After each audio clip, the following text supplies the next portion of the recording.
हाँ जी, सत श्री अकाल जी सारिਆਂ ਨੂੰ। निक्के कार के रिसर्च फिर एक वीडियो लेके आए हैं आपके सामने में। ये मेरे पास में एक ECM आया है मारुति स्विफ्ट का, जिसमें कि ना इंजेक्टर में कुछ प्रॉब्लम है। 3 नंबर इंजेक्टर जो है वो काम नहीं कर रहा है। तो अभी मैं पूरा ECM खोल के इसको मल्टीमीटर से चेक करके देख लिया हूँ। तो आपको बताता हूँ कि कहाँ पर क्या प्रॉब्लम हो सकती है। ये जो चीज़ है ना, 1 2 3 4, ये जो है ट्रांजिस्टर है इंजेक्टर के। उसके बाद ये पूरा इंजेक्टर से रिलेटेड है। ये सब इतना एरिया इंजेक्टर से रिलेटेड है। यहाँ से लेके जहाँ जहाँ आप देख सकते हैं, यहाँ से सारी चीज़ें आपको चेक करनी है। अब चेक कैसे करनी है? मल्टीमीटर से आप तो ज़्यादातर जैसे एक बात बताऊँ, जैसे कि जो ECM है, बहुत लोग ECM बनाने लग गए हैं, बनाते भी हैं, चलता भी है। लेकिन जो इसकी असलियत जो मतलब ECM का, एक तो देखो मार्केट में इसके पार्ट मिलने बहुत मुश्किल है ना। जो कैपेसिटर है, ये सब जितने बड़े बड़े आइटम हैं, ये शायद मिल जाए। IC मिल जाए, है ना, ये IC है। और जैसे छोटी छोटी चीज़ें हैं, सेम वैल्यू की चीज़ मिलना बहुत मुश्किल होता है। जैसे ये वाला ट्रांजिस्टर है ना। तो जिसके पास भी ECM रिपेयरिंग के लिए जाता है, यहाँ तक भी मैं अंदर तक मतलब आप यकीन मानोगे 1998 में 1999 में पहला ECM बनाया था मारुति वैन का। उस समय तो मार्केट में सामान मिलता ही नहीं था। तो क्या किया था मैंने, सिर्फ एक छोटा सा उसमें फ्यूल का प्रॉब्लम आया था। और इस टाइप का जो ट्रांजिस्टर होता था ना, इस टाइप का, तो आपको मैं दिखाऊंगा। मेरे पास में देखिए पुरानी जो ECM होता है सर्किट्स, ये ऐसे में बहुत सारे मेरे पास पड़े हुए हैं। ये पुराना अल्टो का है, ये GV वैगन आर का है, ऐसा।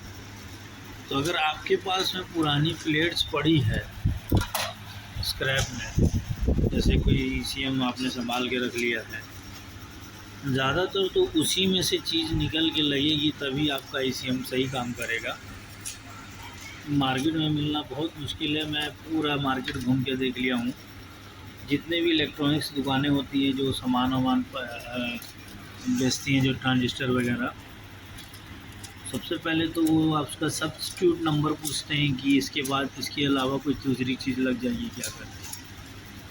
तो ऐसा बहुत सारा दिमाग लगाना पड़ जाता है। तो कहने का मतलब ये है कि अगर आपके पास पुराना ECM है तो आप तो रिपेयर कर सकते हैं,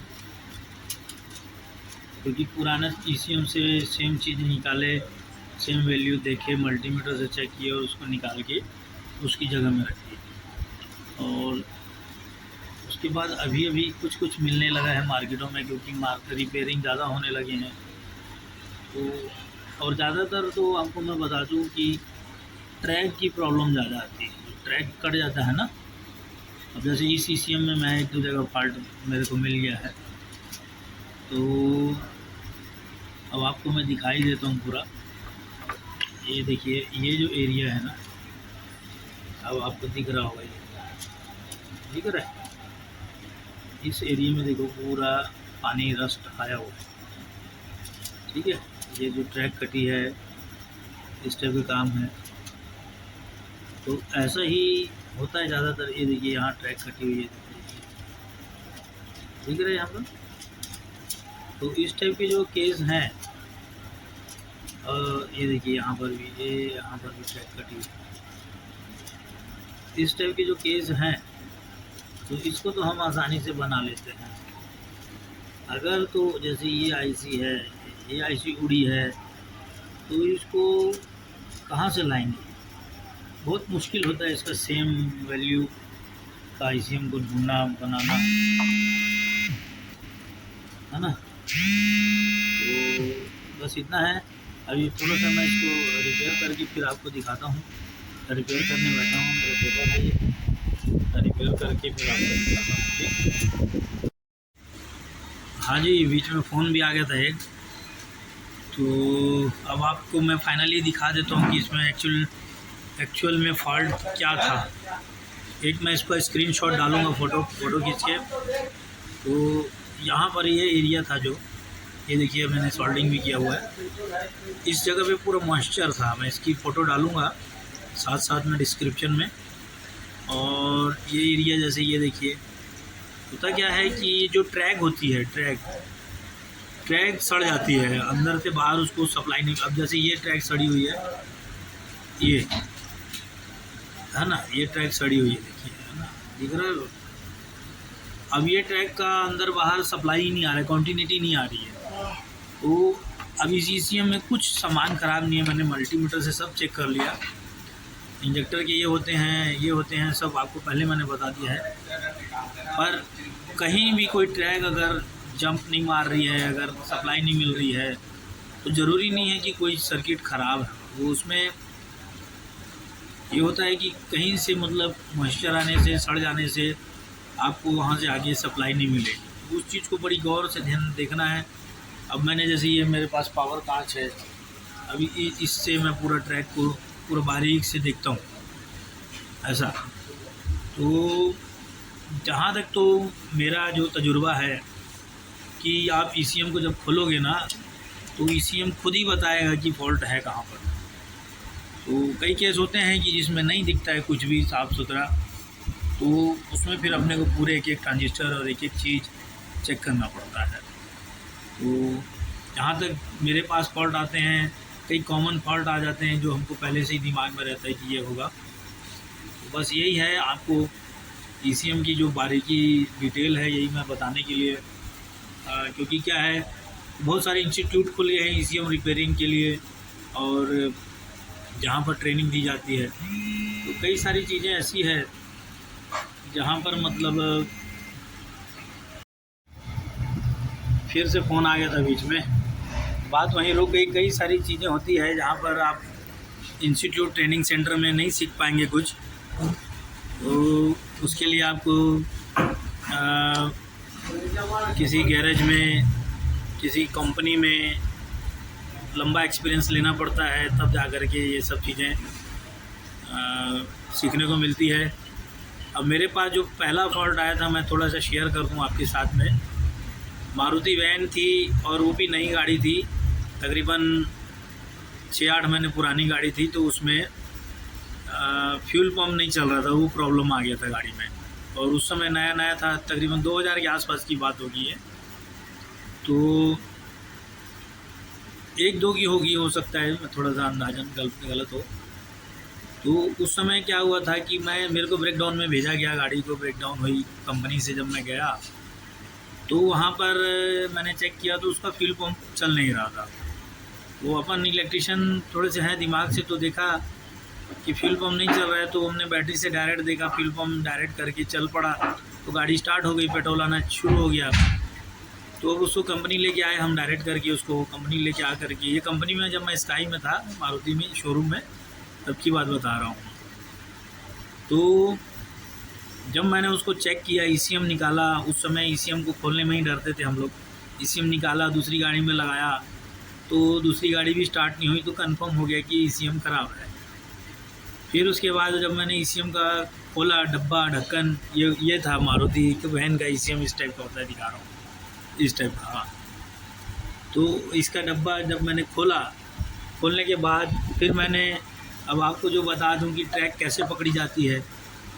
तो जो फ्यूल पंप का रिले होता है ना, रिले में 4 तारें होती है, 4 में से एक जो तार होती है वो ECM के अंदर से निकलता है, जो निगेटिव अर्थिंग पॉइंट होता है। तो ऐसा पकड़ के मैं ECM के अंदर घुसा, ये पॉइंट वाइज कितने नंबर की पिन है, ऐसा घुसते हुए अंदर गया। तो घुसा तो अंदर उस जगह पे मेरे को एक ट्रांजिस्टर मिला कि भाई इसको मैं मल्टीमीटर से चेक करके देखूं।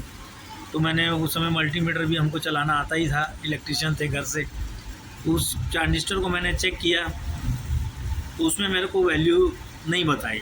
फिर मैं वो कंफर्म करने के लिए क्या किया कि नया गाड़ी का ईसीएम खोला मैंने, और नया गाड़ी के ईसीएम से मैंने वो दोनों को कंपेयर किया, रख के खोल के, कि इस ट्रांजिस्टर की वैल्यू सेम ईसीएम है, इसकी वैल्यू और इसकी वैल्यू कितनी है करके मारुति वैन में। जब मैंने उसको चेक किया तो मेरे को कंफर्म हो गया कि ये वाले ईसीएम का जो मैं टोचन करके लाया हूँ गाड़ी, इसमें ये ट्रांजिस्टर ख़राब है।